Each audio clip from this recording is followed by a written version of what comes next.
May kanya-kanyang food craving ang mga Kapuso Star ngayong Noche Buena. At ang ilan po sa kanila ipinagdiriwang ang Pasko kasama ang kanilang pamilya. Saksi si Nelson Canla. Kung nung nagdaang taon, revenge travel ang nasa Christmas list ng mga celebrities, this year, team bahay ang marami. Nagsasama-sama po talaga. Tapos games lang, dito lang po sa Pilipinas. Finally, it's time. Of course, 1 year na ko lang hinihintay umuwi, so I'm really looking forward. Gusto ko kasama yung family ko and gusto ko mag-bonding kami ng dad ko kasi sa dami na ng problema ngayon, gusto ko lang magkasama kami ng family ko. Ang katapat ng Noche Buena, mga putahing hindi natin malilimot, di ba? Mga food cravings na buong taon nating hinintay. Fruit salad na maraming nata de coco. Favorite ko talaga siya.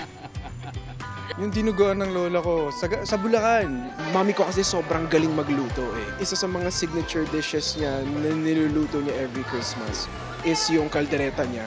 Ham, especially coming from yung tita ko. Ang leche flan. Sobrang soft. Mga masasarap na pagkaing nagpapaalala sa atin ng masasayang araw at kabataan. Ganun pa rin. Sama-sama pa rin kaming lahat. Oh. Tapos potluck yan. Kanya-kanyang dala ng mga kanilang special dish.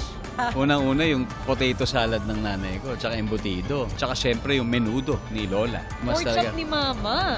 Oo, pork chop ni Mama rin, syempre. Sa bawat salo-salo ng Noche Buena, hindi lang pagkain ang pinagsasaluhan, kundi ang pagmamahal, tawanan, at mga alaalang nagpapaalala kung gaano kahalaga ang pagiging magkakasama bilang isang pamilya.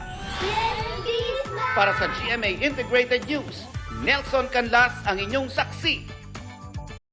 Mga Kapuso, maging una sa saksi. Mag-subscribe sa GMA Integrated News sa YouTube para sa iba't ibang balita.